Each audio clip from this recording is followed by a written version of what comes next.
안녕하세요, 다니스입니다. 네, 오늘 그 라이브 북토크 시작하겠습니다. 오늘 제가 소개해드릴 책은요, 예고해드린 대로 이 책입니다. 내가 읽은 책이 곧 나의 우주다. 책이 작아요. 한 두세 시간이면 읽을 수 있는 분량인데, 저는 이 책을 한 3번 읽었던 것 같아요. 굉장히 마음에 와닿는 문장도 많이 있고, 또 공감 가는 문장도 많이 있고, 그래서 제가 오늘 이 책을 이제 소개시켜 드린 이유는, 우리가 독서를 해야 된다고 많이들 얘기를 하잖아요. 근데 이 책을 보면 여기 이 작가님께서 왜 우리가 책을 읽어야 되는지, 또 책을 읽으면 어떤 것들이 좋은지를 잘 설명해 주시고 있어서 이 책을 여러분들 읽어보시면 독서를 이제 습관화 하시게 될 겁니다. 그리고 이제 우리가 독서를 많이 안 해보신 분들은 이게 책 읽는 게 어려우시잖아요. 그래서 우리가 책 읽는 방법도 읽어보는 게 되게 중요한 것 같아요. 책 읽는 법. 그래서 독서법 관련해서 한 두세 권 정도 사서 읽어보시면 우리 여러분들이 독서하실 때 많이 도움이 되실 것 같아요. 그래서 서점에 가서 내가 편히 눈에 잘 들어오는 독서법 관련 책들이 많이 있는데요. 정답은 없는 것 같아요. 나만의 독서법을 찾아봐야 되는데, 그런 책 한 두세 권을 읽고 나서 책을 읽으시면 독서를 할 때 훨씬 더 이제 도움이 되실 것 같습니다. 분명한 건요, 책을 많이 읽게 되면 이 책의 제목대로 내가 읽은 책이 곧 나의 우주, 나의 지식과 또 지혜의 폭이 넓어지기 때문에 할 수 있는 것들이 너무나 많아지죠. 그런데 문제는 뭐냐면, 우리가 이제 여기 우리 다니TV 시청자분들이 40대, 50대가 많으시잖아요. 보통 한 달에 한 권씩 한 30년 읽으면 꽤 많은 독서를 할 거예요. 그리고 지식의 폭도, 지혜의 폭도 넓어져서 그때 그 힘으로 많은 것들을 해낼 수가 있을 텐데, 문제가 뭐냐면 40부터 읽으면 30년이면 70이 되잖아요. 그죠? 너무 늦다는 거죠. 우리 인생이 길지 않기 때문에 천천히 하는 독서도 좋지만, 저는 여러분들 지금 시간을 쪼개서 독서를 좀 많이 하셨으면 좋겠어요. 또 내 눈이 잘 보이실 때, 우리가 40대 50대가 되면 노안이 오잖아요. 그래서 독서를 좀 더 젊었을 때, 눈이 잘 보였을 때, 또 내 시간이 얼마 안 남았기 때문에 빠른 시간에 독서를 해서 그 힘으로 우리가 더 행복하게, 더 풍요롭게 살아갈 수 있거든요. 그 말씀을 꼭 해드리고 싶었습니다. 그리고 독서법 관련 책 한 두세 권 정도 사서 읽어보시기 바랍니다. 우리가 무언가를 할 땐 어떤 방법들이 분명히 있거든요. 그 방법을 알고 하는 거하고 모르고 하는 건 차이가 많을 것 같아요. 그래서 오늘은 내가 읽은 책이 곧 나의 우주다, 이 책을 소개시켜 드리겠습니다.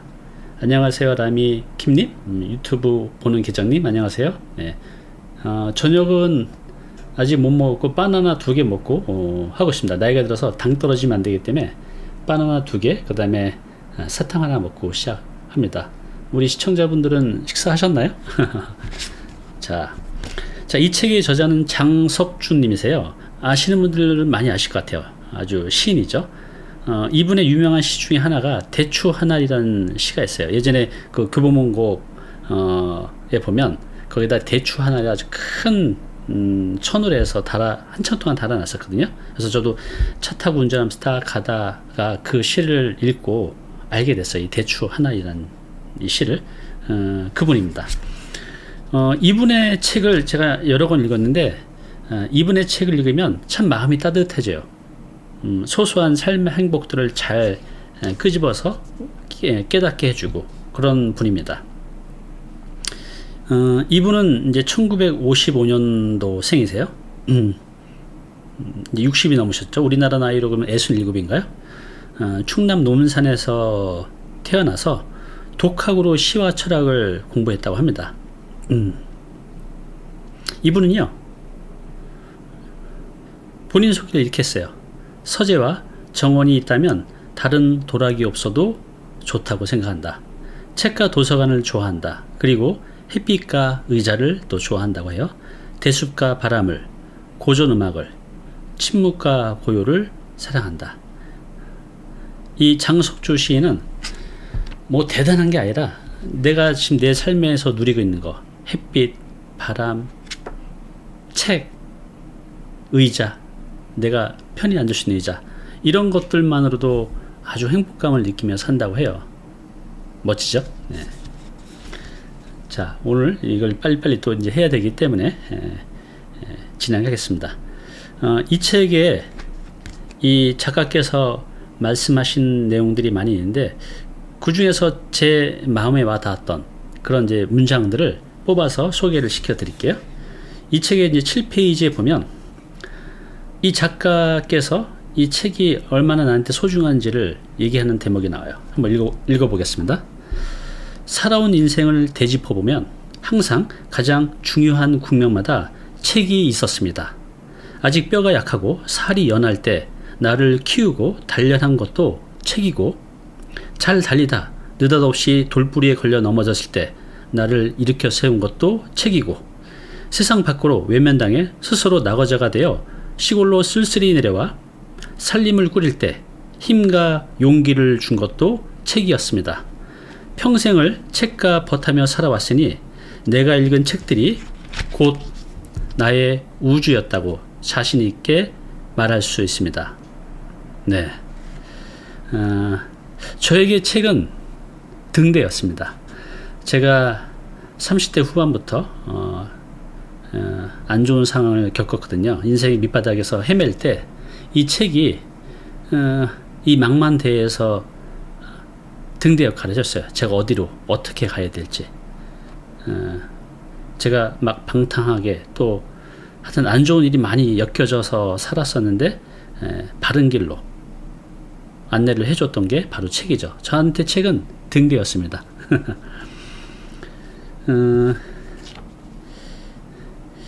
이 책의 이제 앞부분에 보면 이 작가께서 이렇게 말씀하세요. 이제 내 인생의 강은 넓은 하류에 닿았습니다.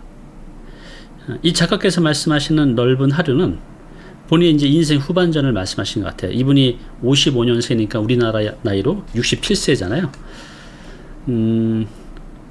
우리 상류는 어떻죠?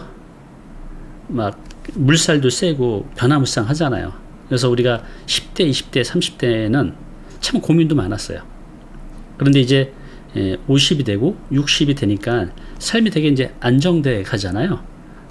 그래서 이분은 이렇게 말씀하셨어요. 인생 넓은 하류에 닿았다고. 그래서 몇 년 뒤에는 제주도로 내려가 살 작정입니다. 그동안 모은 장소들로 여행자 도서관을 꾸리며 살까 합니다. 제주도에 호젓한 곳에 집을 짓고 조그맣게 삽살개나 한 마리 키우면서 종일 책을 읽고 오후에는 바닷가로 산책하러 나가는 일과는 상상만으로도 나를 행복하게 만듭니다. 이게 얼마나 행복한지 상상만 해도 행복하시대요. 제주도에 호젓한 곳에 조그만 집을 짓고 삽살개나 한 마리 키우면서 책을 읽고 오후에는 바닷가로 산책하러 나가는 거, 이게 이분한테는 상상만 해도 행복한 일이라고 합니다. 지금 이렇게 모든 게 다 풍요롭고 하잖아요. 우리 이 장석주 작가님처럼 우리도 이렇게 소소하고 지금 내가 갖고 있는 것에 감사하고 살면 정말 행복하게 살 수 있을 것 같아요. 안녕하세요, 신현장님. 안녕하세요, 유튜브 보는 계정님. 네, 반갑습니다. 네, 자, 이 책의 10페이지 보면 이런 말씀하셨어요. 단 한 번 본 인생을 의미 있게 사는 5가지 방법을 이 작가님께서는 말씀하셨어요. 한번 들어보세요. 의미 있게 사는 5가지 방법입니다. 간단해요. 첫 번째, 더 많이 사랑하라. 둘째, 자기가 정말 좋아하는 일을 하라. 셋째, 책을 충분히 읽어라. 넷째, 평생을 함께 해도 좋을 벗을 사귀어라. 마지막 5번째는요, 건강한 신체를 유지하도록 힘쓰라. 저도 진짜 이 작가님의 말씀에 의미 있게 사는 이 5가지 아주 100% 1000% 공감을 합니다. 더 많이 사랑하라. 일단 우리 주변에 있는 내 가족, 저희 아버지가 돌아가셨는데 마음으로는 많이 존경하고 사랑했는데 표현을 많이 못했거든요. 그래서 아직도 그 아버지에게 사랑한다, 좋아한다 그런 표현을 못한 게 항상 이제 아쉬워요. 마음으로 있는 것은 표현하지 않으면 모르잖아요. 그래서 더 많이 표현하고 살았으면 좋겠습니다. 둘째, 자기가 정말 좋아하는 일을 해라. 전 지금 굉장히 행복해요. 왜냐하면 제가 좋아하는 일을 하고 있거든요. 50대에 정말 좋아하는 일을 찾은 거죠. 지금 이렇게 북토크 하는 것도 제가 정말 좋아하는 일이에요. 이렇게 내가 좋아하는 일을 하면서 평생 살 수 있다고 하면 너무 좋겠죠. 근데 보통 우리 목표가 그렇잖아요. 한 100억 벌었으면 좋겠다. 건물주 됐으면 좋겠다. 그렇지만 이제 그 과정이 너무 힘든 거죠. 100억을 벌기 위해서, 건물주가 되기 위해서. 그런 거 말고 내가 하는 과정에서 내 삶을 즐기고 행복할 수 있다면 그런 인생이 정말 좋을 것 같아요. 그래서 저도 제가 하는 일에서 선택을 할 때 이게 나한테 행복할까? 라는 생각을 먼저 해요. 그렇지 않으면 과감하게 포기합니다. 셋째, 책을 충분히 읽어라.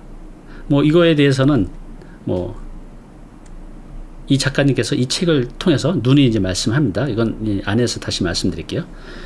평생을 함께해도 좋을 벗들을 많이 새겨라. 하버드 대학교에서 행복에 대해서 연구한 게 있죠. 뭐가 가장 중요하다고 했을까요? 바로 관계라고 합니다. 인간은 관계를 통해서 가장 행복함을 유지할 수가 있다고 해요. 근데 그 관계에서 가장 가까이 있는 게 누구죠? 내 남편, 내 아내, 내 자식, 형제, 부모죠. 그래서 그런 내 주변의 관계가 좋으면 행복하다고 해요. 특히 이제 평생의 반려자인 내 남편, 내 아내의 관계가 좋다면 정말 행복한 삶을 살 수 있을 것 같아요. 마지막 5번째는 건강한 신체를 유지하도록 힘써라. 40, 50대 분들 이렇게 보면 어디 하나 안 아픈 데가 없죠. 대부분 조금씩 고생이 나는데 우리가 이제 공부도 많이 중요하지만 여러분들 공부 많이 하시잖아요. 재택 공부도 하고. 근데 내 몸에 대한 공부, 건강에 대한 공부도 좀 하셨으면 좋겠어요. 저도 50대 들어오면서 몸이 예전 같지 않아서 그 건강 관련 책들을 보면서 제가 몰랐던 것들을 많이 알게 됐어요. 그래서 그를 통해서 제가 지금 55세인데 건강해 보이죠? 그런 책들을 통해서 제가 건강하게 살 수 있는 방법들을 알았어요. 평생 모르고 살았다가. 그래서 우리 시청자 여러분도 건강 관련 책들 한 2-3권에서 공부를 하시면 지금보다 훨씬 더 건강하게 살 수가 있어요. 몰라서 건강을 유지하지 못하는 것도 많이 있거든요. 네, 이렇게 한 번뿐인 인생 5가지, 의미 있게 사는 5가지 여러분도 한번 해보시기 바랍니다.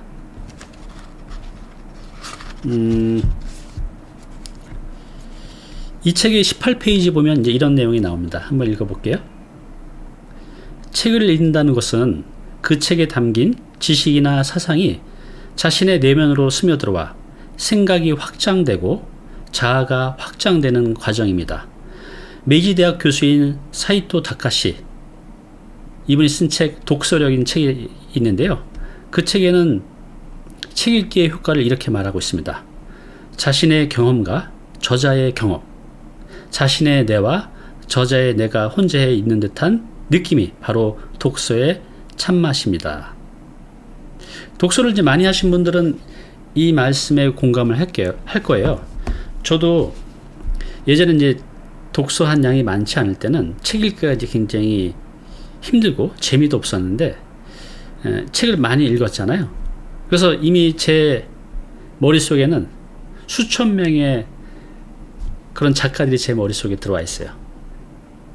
그래서 이 한 책을 읽을 때 저 혼자 하고 이 작가하고의 대화가 아니라 제가 그동안 읽었던 수많은 그 훌륭하신 분들하고 이 책의 작가하고 이렇게 만나는 느낌이 있어요.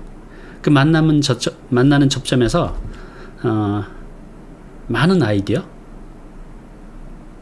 이렇게 막 팍팍 튀는 듯한 느낌이 있어요. 굉장히 이걸 어떻게 표현해야 될지 모르겠는데 참 신기해요, 이 기분이. 결론은 그런 팍팍 튀기는 그 스파크가 일어나는 점에서는 제 삶에 유의미한 여러 가지를 가지고 옵니다. 그래서 그걸 가지고 제가 또 사업도 하고 또 행복하게 건강하게 살 수 있는 그런 힘을 주는 것 같아요. 네.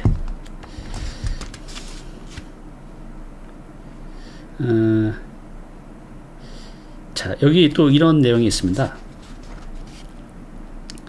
이 책의 제목이 참 좋잖아요. 내가 읽은 책이 곧 나의 우주다. 여기 보시면 이런 내용이 있습니다. 책은 우리의 잃어버린 본성을 일깨우고 어둠 속에 묻힌 것들의 인지의 빛을 비춥니다. 그리고 그 빛이 우리로 하여금 무지에서 알무로 걸음을 떼도록 인도합니다. 그뿐만 아니라 내 안을 돌아보게도 하지요. 이렇게 책 읽기는 일단 내 안에 몰랐던 내 본성을 일깨우는 힘이 있고요. 또 무지에서 알무로 세상은 내가 아는 만큼만 보이고 아는 만큼 행동할 수 있고 아는 만큼만 얻을 수 있는 것 같아요. 그래서 우리가 책을 많이 읽게 되면 뭐 말할 필요도 없이 많은 것들을 얻을 수가 있습니다. 남이 못 보는 걸 보게 되고 그래서 더 많은 기회를 갖게 되고 그래서 잘 사는 건 물론 또 풍요롭게 행복하게 살아갈 수가 있어요. 그리고 나를 돌아보게 해서 나의 이제 내적 충만과 외적 충만을 함께 갖춰갈 수 있는 것 같아요. 그래서 이게 계속 읽다 가면 이 작가님의 말씀대로 읽기를 통해서 나의 우주를 확장해 갈 수 있다는 거. 내 우주가 확장되면 그 확장된 그 틀 안에서 놀 수 있는 게 너무 많은 것 같아요. 그죠? 그런 의미에서 책 읽기는 너무나 행복한 과정인 것 같아요. 22페이지에 안녕하세요. 정용란님, 꿈만 챌린지 TV님 안녕하세요. 네, 반갑습니다. 자, 22페이지 읽어볼게요. 무엇보다 책 읽기가 중요한 이유는 그동안 읽은 것들이 나의 우주를 만든다는 사실 때문입니다. 누구도 자기 안에 우주 밖으로 나가 살 수는 없습니다. 우리는 오직 자기가 만든 우주 안에서만 숨쉬고 생각하고 살 수 있어요. 책을 읽는다는 것은 그 우주의 경계를 더 넓게 밀어가며 확장하는 일입니다. 그렇게 해서 자기의 우주가 넓어지면 그만큼 운신의 폭이 넓어지니 자유로워지는 것이고요. 그래서 나는 책 읽기를 자기만의 우주를 창조하는 것이라고 말하곤 합니다.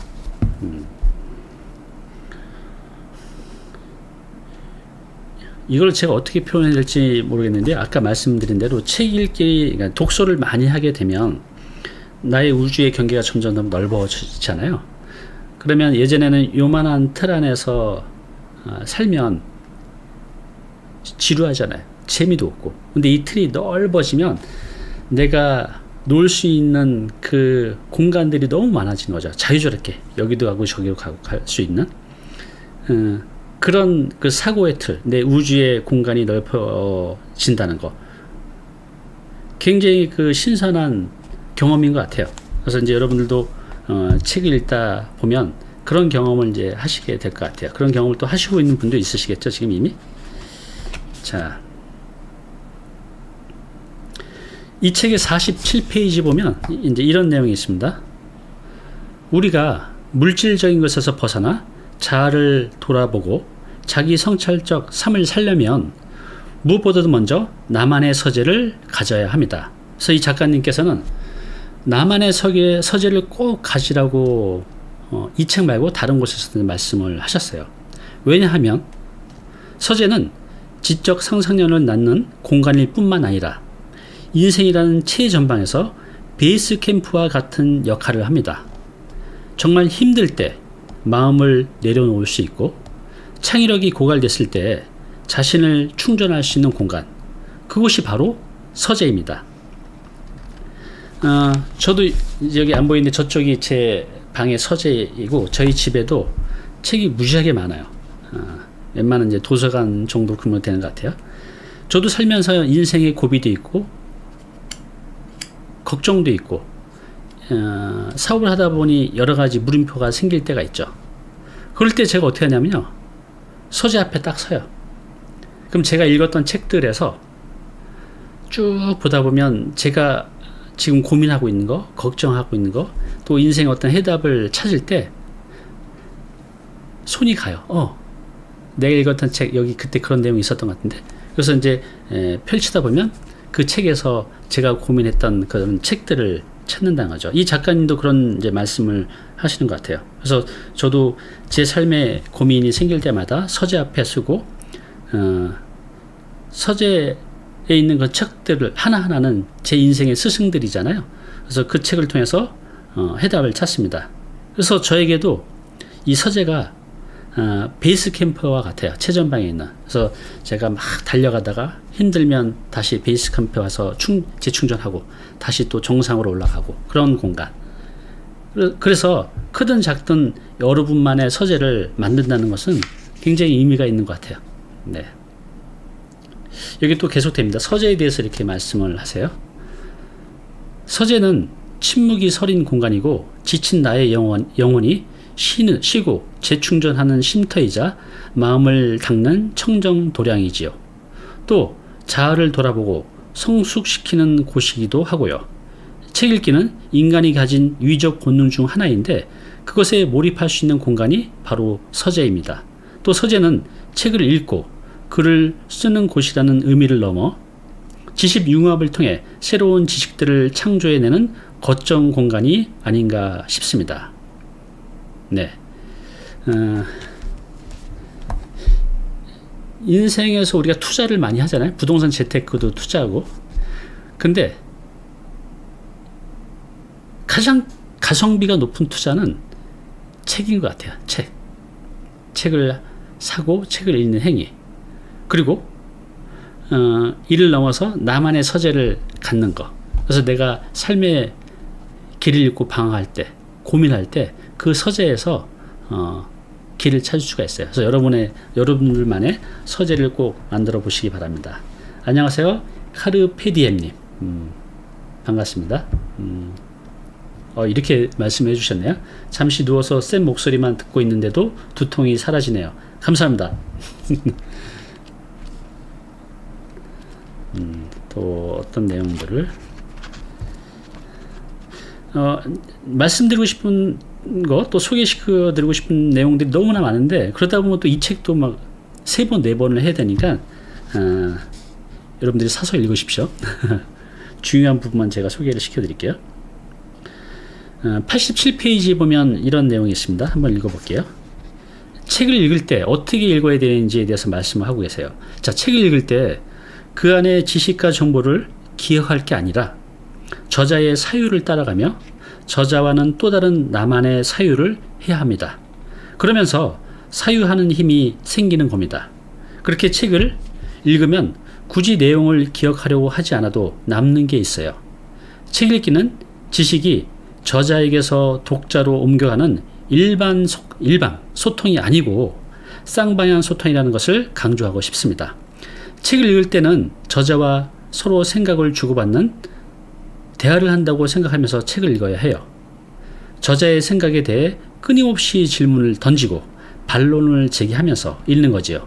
그렇게 하면 책 읽기가 훨씬 입체적으로 변합니다. 이렇게 하면 좋을 것 같아요. 예를 들어서 이 책 같은 경우 내가 읽은 책이 곧 나의 우주다. 정말 그래? 읽기 전에 이렇게 한번 질문을 해보는 거죠, 스스로. 어떻게 책을 읽으면 이게 나의 우주가 되지? 그래서 우주가 되면 뭐가 좋지? 어떻게 하면 더 우주를 더 빨리 키울 수가 있지? 이렇게 해서 책 제목만 가지고 질문을 하면 이 책을 읽을 때 우리가 스스로 답을 찾게 되거든요. 그리고 이 책을 읽을 때도 그냥 수동적으로 읽는 게 아니라 이 작가님이 말씀대로 이 작가와 대화하듯이, 아니면 저는 이렇게 감정이입을 해요. 이 사람이 내 친구라고. 그래서 우리 친구랑 대화할 때 주거니 받거니 하잖아요. 그래? 그게 뭔데? 정말 그래? 어떻게 그래? 이러면서 책을 읽을 때 그렇게 내 감정을 섞어서 읽는 게 굉장히 중요합니다. 이게 왜 중요하냐면요, 우리 인간은요, 내가 공부한 그런 지식들은 내가 한 권을 다 읽고 보통 24시간이 지나면 거의 90%가 다 망각을 한다고 합니다. 그리고 3, 4일 지나면 그마저도 다 없어지는 거죠. 그래서 여러분들 책을 읽고 나면 하루만 지나도 그 책의 내용이 뭐였더라? 그런 경험 하시잖아요. 수동적 읽기가 그렇게 된다는 거죠. 근데 적극적인 책 읽기. 저는 이것을 좀 더 다르게 표현하면 감정을 섞은 책 읽기라고 말씀을 드리고 싶어요. 우리의 지식은요, 내 감정이 섞여 있는 그런 경험이나 지식은 평생 간다고 합니다. 여러분들 한번 생각해 보세요. 여러분들 아주 어렸을 때 기억들이 있잖아요. 그런 기억들은 뭐냐면 내가 굉장히 행복했을 때, 굉장히 무서웠을 때, 굉장히 화났을 때, 굉장히 즐거웠을 때, 이런 내 감정의 상태에 섞여져 있는 지식들과 경험들은 평생 갑니다. 제가 어렸을 때 외할머니 집에 갔는데 할머니께서 무서운 옛날 얘기를 해주셨어요. 옛날에 그게 7살인가 그런데 정말 무서웠거든요. 근데 그 옛날에 그 거의 50년 전에 했던 것들이 아직도 생생해요. 그때 그 할머니의 목소리, 바람, 또 귀뚜라미 소리, 그때 봤던 제가 달, 그리고 그 시골에서의 향기, 잊혀지지 않는 거죠. 그래서 이렇게 우리가 책 읽기를 할 때 내 감정을 적극적으로 이 책의 사람이라고 생각하고 막 주거니 받거니 하면서 책을 읽게 되시면 오래도록 기억에 남습니다. 그렇게 한번 해보시기 바랍니다. 자, 이 책의 103페이지에 보면요, 안녕하세요, 카르페디에님. 아까 인사했군요. 자, 103페이지에 있는 글입니다. 한번 읽어볼게요. 우리는 뇌를 낯선 상황에 노출해 예민하게 깨울 필요가 있습니다. 우리의 뇌를 익숙한 곳이 아닌 낯선 공간에, 낯선 상황에 노출을 해야 된다고 해요. 그 이유가 나옵니다. 알렌드 보통의 그 유명한 작가님이죠. 자신의 책 유명한 거 뭐 생각나는 거 있나요? 여행의 기술. 네. 여기에 보면 여행은 생각의 산파라고 말하기도 했는데, 우리의 뇌는 낯선 상황에 놓일 때 세계와 사물을 새롭게 인지하고 굉장히 창의적으로 반응하기 때문이죠. 그래서 여행을 다녀오면 쓸 게 많아집니다. 이것은 제가 이전에도 한번 이제 말씀드렸던 것 같아요. 우리가 같은 공간, 같은 환경에서 있으면 우리 생각의 패턴이 거기에 맞게 이제 일정하게 유지가 된다는 거죠. 그래서 뭔가 우리가 문제를 해결할 때는 그 다른 공간, 다른 낯선 환경에서 접해보는 게 굉장히 중요하다고 생각이 들어요. 이 책은 이제 잔홍주의 여행과 독서라는 책인데요. 이 책도 내용이 굉장히 좋습니다. 한번 읽어보시면 좋을 것 같은데요. 이 책의 그 여행과 독서에 대해서 이 작가가 한 말이 있어요. 한번 읽어볼게요. 발길 닿는 대로 움직인 이유는 정해진 길, 특히 여행객들이 늘 북적이는 유명한 여정은 원치 않았기 때문이다. 사실 나는 그렇게 정해진 일정대로 움직이는 모든 것을 좋아하지 않는다. 그렇게 전부 판에 박힌 듯 똑같아지는 느낌 말이다. 여행을 하면서 가장 잊혀지지 못하는 순간은 항상 생각지도 못한 시간과 장소에서 일어난다. 그죠? 이분이 그 생각지도 못한 시간과 장소, 그 낯선 곳이죠. 어떤 상황이냐 하면 나무 아래 있던 작은 술집에 시원한 와인 한 잔, 길 잃은 산속에서 발견한 작은 빵집, 외국의 어느 버스 종점에서 버스를 기다리던 그곳 사람들의 일상 풍경, 이렇게 무의식 중에 발견한 조각조각의 순간들이 여행을 마치고 일상으로 돌아왔을 때 몇 번이고 꺼내 곱씹게 되는 진정한 여행의 순간이다. 여행 중 책과의 만남이야말로 내 여행의 역사라고 할 수 있다. 네. 이분도 이렇게 낯선 공간에서의 독서를 굉장히 중요하게 말씀을 하고 계세요. 그래서 여러분들도 근데 혼자 가야 돼요. 낯선 공간도 낯선 사람하고, 그러니까 익숙한 사람하고 같이 가게 되면 또 익숙한 패턴의 사고를 하게 되거든요. 그래서 혼자 가거나 아니면 여행지에서 만난 낯선 사람들하고의 또 낯선 그 만남도 의미가 있다고 생각이 들어요. 네. 자, 107페이지 한번 읽어보겠습니다. 청출어라님 감사합니다. 안녕하세요. 여기는 그 시를 읽으면 좋다고 이 장석주 작가님께서 말씀을 하셨는데 한번 볼게요. 시를 읽으면 우선 감성 세계가 풍요해집니다. 감성 세계가 풍요해지면 삶이 풍요롭고 윤택해지고요. 은유와 상징으로 이루어진 시는 인간 의식 활동의 정수입니다. 사람들이 단단하고 멋진 몸을 만들겠다고 헬스클럽에 가는 것처럼 평소 뇌도 단련해야 한다고 생각해요. 뇌도 유산소 운동과 근력 운동을 해야 하는 거지요. 그래서 시를 읽으면 뭐가 좋냐고 묻는 사람들에게 이렇게 얘기하고 싶어요. 어떻게 해요? 시 읽기는 뇌의 유산소 운동이다. 시를 많이 읽으면 정말로 뇌가 유연해지고 강해집니다. 여러분들 아까 제가 시작할 때 말씀드린 이 장석주 시인의 유명한 시 대추 하나이라는 시가 있어요. 이 시 낭송을 잘해야 되는데 제가 한번 분위기 잡아볼게요. 눈 감고 한번 들어보시기 바랍니다.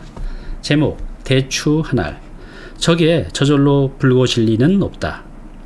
저 안에 태풍 몇 개, 저 안에 천둥 몇 개, 저 안에 벼락 몇 개. 저게 저 혼자 둥고를 리지, 저게 저 혼자 둥그러 진리는 없다. 저 안에 무설이 내리는 몇 밤, 저 안에 땡볕 두어 달, 저 안에 초승달 몇 낮. 이 대추 한 알이 아주 예쁘게 열렸지만 이 작가님께서는 우리 인생이 그렇잖아요. 진짜 저도 그렇지만 인생에 이런 기복이 정말 많잖아요. 대부분의 이렇게 40대 50대 된 분들은 산전수전 공주는 다 겪었겠죠. 그러면서 이렇게 완성돼 가는데 이 작가님께서는 그 대추 하나에서 우리의 인생을 보신 것 같아요. 또 자신의 인생을 보신 것 같아요. 제가 시 하나 더 읽어볼게요. 저도 이제 시를 좋아하는데 저 이제 이런 책 좋아합니다. 동시를 읽는 시간, 어른을 위한 아이의 마음이 길다. 여기 보면 박경영님의 제목 1.5cm라는 아주 짧은 시가 있어요. 한번 읽어보겠습니다. 잘 음미해서 한번 들어보세요. 시는 눈을 감고 들어야 돼요. 할머니 작은 키가 1.5cm 줄었다며 가뜩이나 작은 키가 1.5cm나 줄었다며 눈시울 적시는 아빠 가엾은 1.5cm. 어때요? 저는 이제 이거를 읽고 참 먹먹했어요. 왜냐하면 저희 어머니도 올해 이제 81살이신데 작년에 신체 검사 그 정기 검사를 받으셨는데 그러시더라고요. 야 의상아 키가 3년 전에 비해서 한 1cm가 줄었네. 우리가 이제 나이가 들면 이 중력 때문에 관절과 관절 이렇게 눌리면서 키가 이제 줄잖아요. 그래서 그 말씀을 하신데 참 마음이 먹먹했습니다. 저희 이제 어머니도 이렇게 연세가 들어가시고 이렇게 줄어드는 거잖아요. 그래서 이제 이 시를 읽으면서 참 이제 많은 생각을 했는데 이렇게 시는 짧지만 정말 많은 것들을 생각하게 해주는 것 같아요. 저는 이런 책도 좋아합니다. 오늘이 내 인생의 봄날입니다. 이 책은 그 충청남도 그 평생교원에서 나온 건데 여기에는 실제로 충청도에 계시는 16명의 평범한 할머니들의 글이 있어요. 근데 이거를 읽고 있으면 정말 많이 힐링이 돼요. 그 중에 그 유향숙 할머니께서 쓰신 아주 짧은 글이 있어요. 엄마 마중이라는 그 글인데요. 한번 읽어볼게요. 한번 들어보세요. 우리 집은 형편이 어려워서 엄마가 채소를 길러 시장에 내다 팔았다. 참고로 이 할머니께서 어렸을 때니까 정말 옛날이겠죠. 어쩌면 제가 태어나기도 전에 굉장히 어려웠던 시절, 그죠? 우리 집은 형편이 어려워서 엄마가 채소를 길러 시장에 내다 팔았다. 남동생 3명이랑 나는 저녁마다 엄마를 마중 나갔다. 한 동네 지나서 논둑을 타고 4명이 한없이 걷다 보면 한없이 걸었다고 합니다. 이 어린 아이들이. 마침내 어둠이 깔리고 저 멀리서 엄마가 터덜터덜 지친 걸음으로 머리에 바구니를 이고 오셨다. 그려지시나요? 이 아이들도 그 밤에 이 어린 아이들이 엄마를 만나고 싶어서 큰 멀리 가고, 어머니는 그 읍에 나가서 이 채소를 팔라고 맨몸도 아닌 그 무거운 거 지고 나가시고, 또 그 바구니를 머리에 쥐고 이렇게 오시는데 얼마나 이제 힘들으시겠어요. 그게 그리시죠? 우리는 항상 와 엄마다 하면서 엄마에게 뛰어가 안겼다. 뭐하러 왔어? 집에 있으면 엄마가 갈 텐데 다음에는 집에서 기다려 하고 말씀하셨지만, 우리는 다음 날에도 어김없이 엄마 마중을 나갔다. 엄마는 장에서 심리사탕이나, 여기서 심리사탕은 뭐냐면 심리를 걸어가도 녹지 않는 그 사탕, 예전에 그 돌사탕이라고 있어요. 요즘 아이들은 못 텐데 몇 시간을 빨아도 사탕이 줄지가 않는 그런 심리사탕. 그래서 이제 엄마는 장에서 심리사탕이나 과일을 아주 가끔 사오셨다. 우리는 사탕을 입에 물고 신나서 쫄랑쫄랑 엄마를 따라 집으로 갔다. 그러시나요?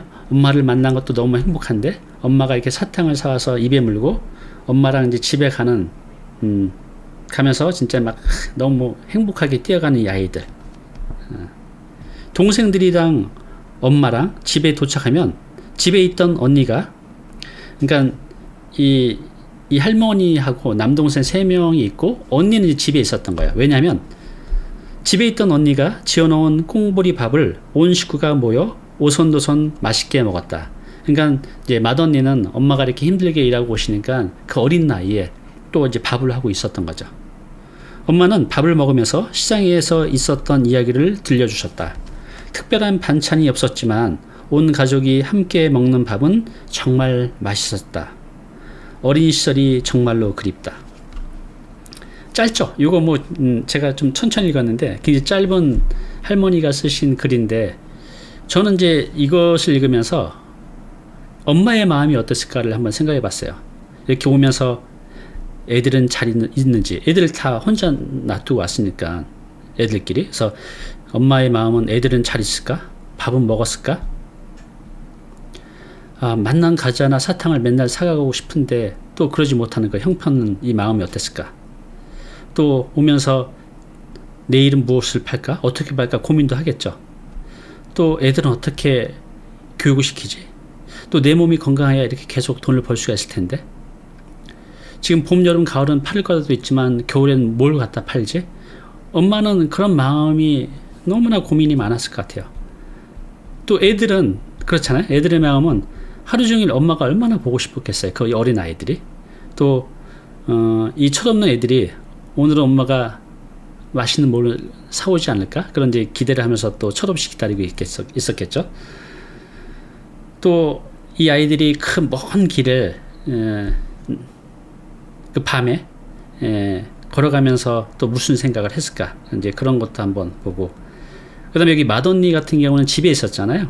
그래서 이제 좀 철이 들었겠죠. 그래서 이제 맏언니는 엄마가 저렇게 고생하시는데 내가 빨리 커서 나도 돈을 벌어야지, 이런 생각을 했을 것 같아요. 그래서 빨리 엄마를 돕고 싶고 또 동생들도 맛있는 거 사주고, 이런 제 마음이 있었을 것 같아요.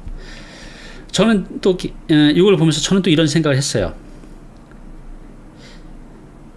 이 어머니는 장에 어떤 물건을 가져다 팔았을까? 저 먼 길을 걸어가는 게 얼마나 힘들었을까? 이거 바구니 치고. 그래도 이렇게 지친 몸을 잃고 이렇게 걸어갈 때 아이들이 만났을 때 또 얼마나 또 행복하셨겠어요. 또 얼마나 피곤했을까? 또 이분이 그 시장에 나가서 점심은 드셨는지 저녁은 드셨는지도 궁금해요. 못 드셨겠죠, 잘.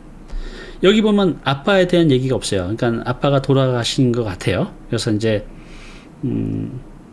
남편 없이 홀로 이렇게 아이 5명이잖아요. 키우는 게 얼마나 힘들었을까. 그런 이제 생각을 해봤어요. 지금 이제 모든 게 다 이렇게 풍요로워졌잖아요. 이때보다 100배, 1000배 더 풍요로워졌죠. 근데 놀랍게도 그때보다 우울증 환자는 점점 많아져 가고 있고 자살을 하시는 분들도 점점 많아지고 있잖아요. 모든 게 다 풍요로워졌는데 정신은 더 우리 행복도는 좀 더 떨어지는 것 같아서 저 짧은 글을 읽으면서 진짜 나는 정말 행복하구나, 내가 가진 것에 감사했구나를 다시 한번 느꼈어요. 네. 그래서 이런 시, 저는 짧은 글들이 삶에 많은 그런 인사이트를 주는 것 같아요. 어떻게 살아야 될지.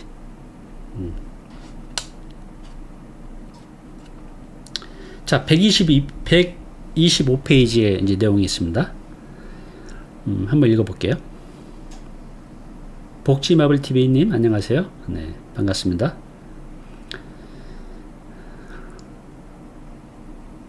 사람이라면 살아가면서 힘들 때가 반드시 있습니다. 그런 인생의 거센 파도를 극복하는 힘의 원천은 무엇일까요? 우리 시청자 여러분도 힘들 때 많으셨죠? 그때 어떻게 극복하시나요? 거센 파도에 쓰러지지 않으려면 밖에서 강요하는 도덕이나 법 말고 자기 안에 도덕이나 규범이 바로 서 있어야 합니다. 그런 것들이 인생의 위기에 우리를 지켜주기 때문입니다. 그게 없으면 무리 속에 휩쓸려서 자기를 잃어버릴 수 있거든요. 자기만의 세계가 있는 사람과 없는 사람은 삶의 모습이 다릅니다. 그러므로 자기가 어떤 존재인지를 알고 자기를 지탱하는 최소한의 원리로서 숨은 도덕과 질서, 규범을 깨닫고 살아가야 한다고 생각해요. 자, 그러면 자신만의 그런 도덕과 규범을 만드는 가장 쉽고 좋은 방법이 무엇일까요? 나는 인생 선배들이 쓴 훌륭한 책들을 읽는 것만 한 게 없다고 생각합니다. 특히 고전으로 평가받는 책들을 많이 읽어야 합니다. 살면서 그런 책들을 읽어 나가야 자신만의 숨은 도덕과 규범, 질서를 위한 튼튼한 토대를 만들 수 있지요.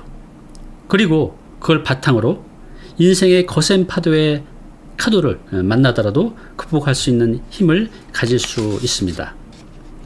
네, 이 작가님의 말씀대로 우리는 이제 살면서 수없이 많은 파도를 만나게 되잖아요. 크고 작은. 그때 이 외형으로 보이는 그런 힘 말고 내 안의 내공, 이 필요한 것 같아요. 예전에 제가 30대 때는 빚을, 그때도 제가 많이 지기 전에 또 빚을 진 적이 있는데 1억 정도를 진 적이 있어요. 초기에. 그래서 제가 자살 시도를 했습니다. 1억 때문에. 그런데 이제 나이는 더 들고 체력은 더 약해졌지만 제가 그 뒤로도 빚을 1억이 아니라 10몇 억을 지고 또 그런 것들이 계속 반복되는 과정에서도 다시 하면 되지. 좋은 경험이었어. 이제 이런 생각을 가질 수가 있었던 것 같아요. 그게 이제 책을 통해서 제 안에 이제 내공이 강해진 것 같습니다. 나이는 들었지만 이 책을 통해서 저를 단련하고 그래서 제 인생에서 오는 그 크고 작은 파도들을 이겨낼 수 있는 그 안에 있는 그 내공이 더 단단해져 간다는 느낌이 들어요.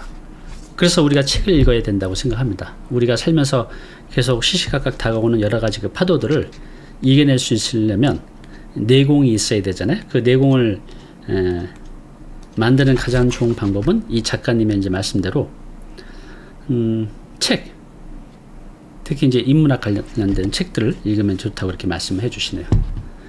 제임스 통통이님 안녕하세요. 최우진님 안녕하세요. 감사합니다. 이명호님 안녕하세요. 네. 이 책의 이제 끝에 보면 이 책의 작가님께서 누군가 질문한 거에 대해서 이제 답변하는 내용들이 쭉 나오고 있어요. 그 중에서 이제 몇 가지 말씀을 드려볼게요. 자, 질문했습니다. 어떤 분이 현명한 선택을 위해 선생님만의 방법이 있는지 궁금합니다. 지금까지 내린 선택 중 가장 잘했다고 생각하시는 일은 무엇인가요? 이렇게 질문했어요. 그랬더니 이 장석주 작가님께서 이렇게 말씀하셨어요. 지금까지 한 선택 중에서 가장 잘한 일이라면 책과 함께 살아온 일입니다 라고 말씀하셨어요. 내가 인생에서 이룬 가장 좋은 것들은 책과 관련이 있어요. 저도 그렇습니다. 여기 또 이런 질문을 하셨네요. 책 읽기가 내 삶의 주인으로 사는데 어떤 도움이 된다고 생각하시나요? 라고 질문했어요. 근데 이렇게 답변을 하셨습니다. 책을 읽는다는 것은 거인들의 어깨 위에 앉아서 세상을 바라보는 것과 같은 효과가 있어요. 두루 많이 알고 비범한 능력을 갖춘 저자가 쓴 책을 읽으며 그 폭넓은 암과 비범한 능력을 빌려 세상을 더 넓게 바라볼 수 있는 거지요. 우리가 우리의 시각에서 보이는 게 뻔하잖아요. 근데 이런 훌륭한 분들의 책을 읽게 되면 그분들의 어깨에서 세상을 볼 수 있는 그런 힘이 또 생기잖아요. 그래서 우리가 좋은 책을 많이 읽어야 될 것 같아요. 그 거인들의 어깨에 올라타서 그동안 우리 바라보지 못했던 것들을 바라볼 수가 있거든요.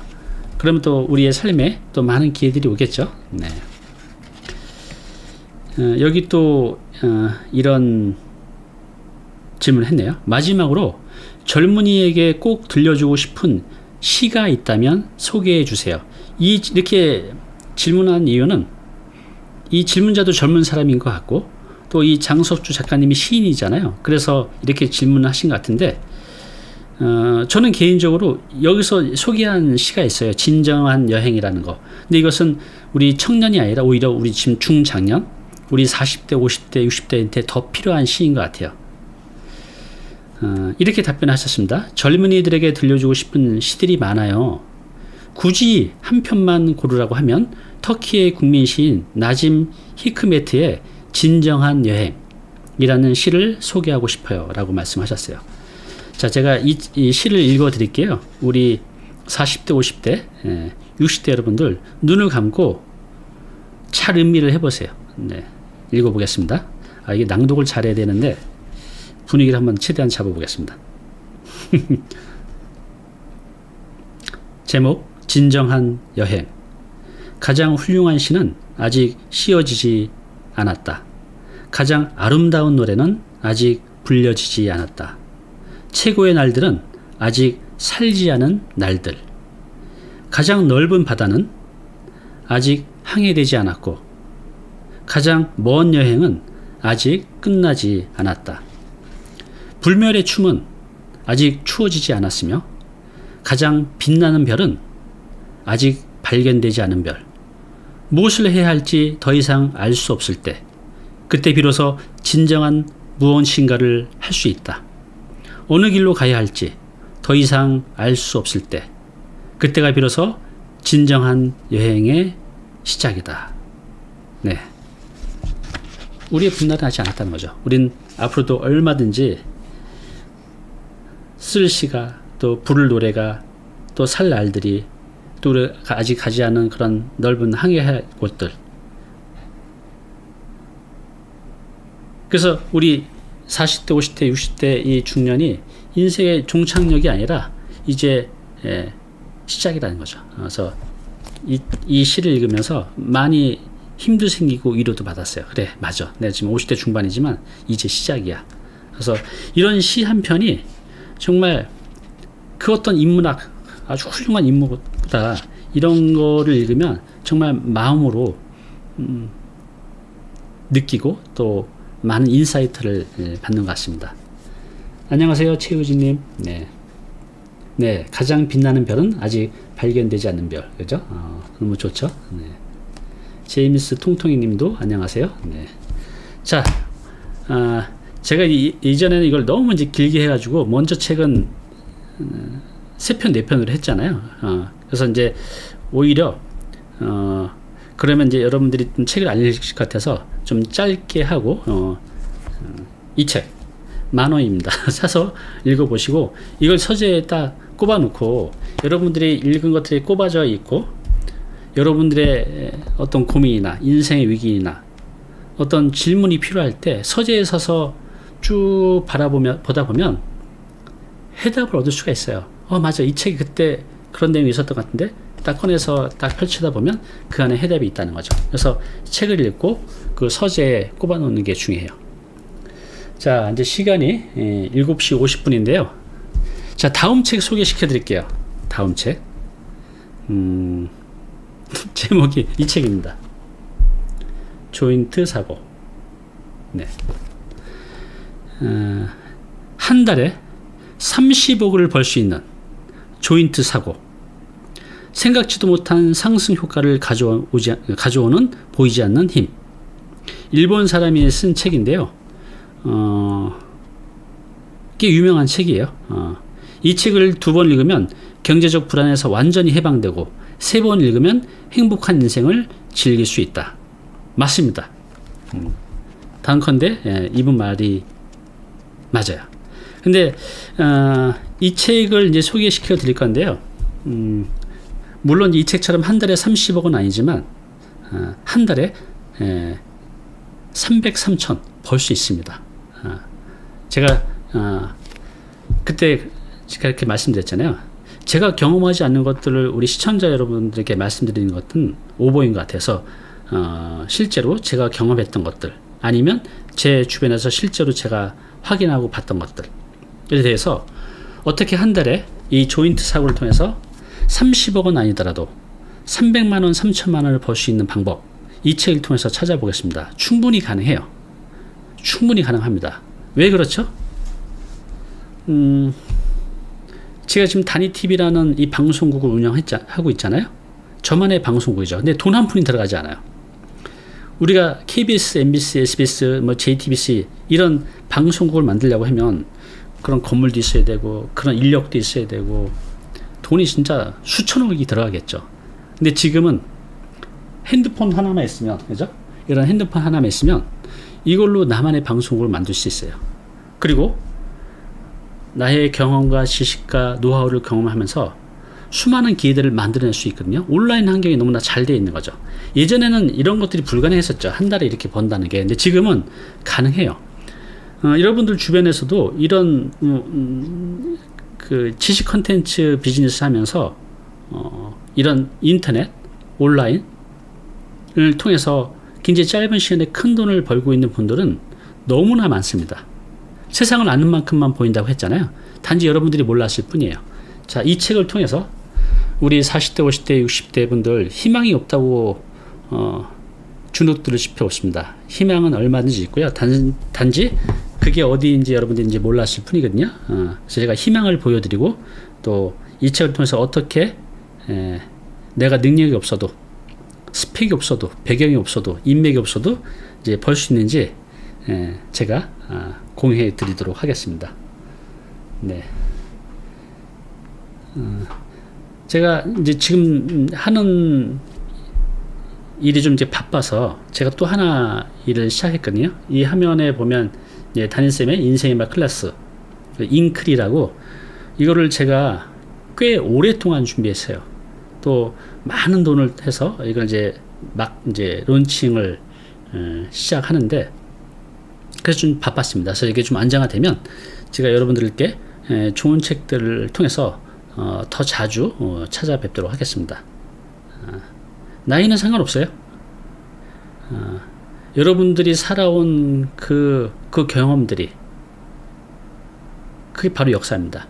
거기에 책을 잘 접목시키면 여러분들도 이제 40, 50대에 새로 시작해서 인생 1막보다 2막을 더 행복하게 풍요롭게 살 수 있으니까요. 희망을 가집시오. 자, 7시 54분이네요. 딱 이제 오늘 1시간만 하려고 했는데 이제 짧게 끝냈습니다. 우리가 뭔가 할 때 20분 이상 집중하기가 힘들어요. 근데 이렇게 1시간 정도로 이렇게 시청해 주셔서 너무나 감사드립니다. 그래서 제가 다음에는 이 책을 가지고 할 건데 이 책은 지금 제가 예전에 샀던 거라 요건 이제 절판이 됐고 요거 말고 새로운 책이 또 리비전 돼서 나왔어요. 그대로인데 책 표지만 좀 바뀌었습니다. 그러니까 요 책 표지하고 좀 다를 거예요. 그래서 이 조인트 사고 책을 사서 한 번은 한번 읽어보세요. 그래서 제가 이제 이 책을 소개할 때 그 행간의 의미까지도 다 설명을 드릴 건데, 그래서 한 번은 읽어보셔야 제가 설명드릴 때 이해 정도가 아니라 바로 활용할 수 있는 단계까지 오실 것 같아요. 그래서 한 2주 정도에 대해 찾아와 뵙고 소개를 시켜드릴 테니까 2주 동안 꼭 한번 미리 읽어보시기 바랍니다. 그러면 여러분도 한 달에 30억은 아니더라도 300만원, 3천만원은 벌 수 있습니다. 네, 오늘 라이브 북토크 여기서 마치겠습니다. 감사합니다.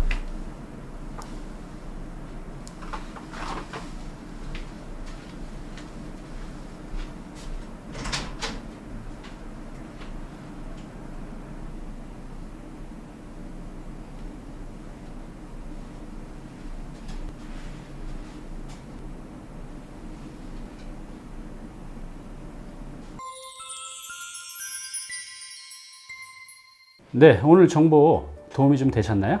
앞으로 이런 정보 계속 받아보실 분은요, 여기 구독 부탁드리고요. 그 다음에 오른쪽은 제가 추천하는 영상입니다. 꼭 한번 보시기 바랍니다.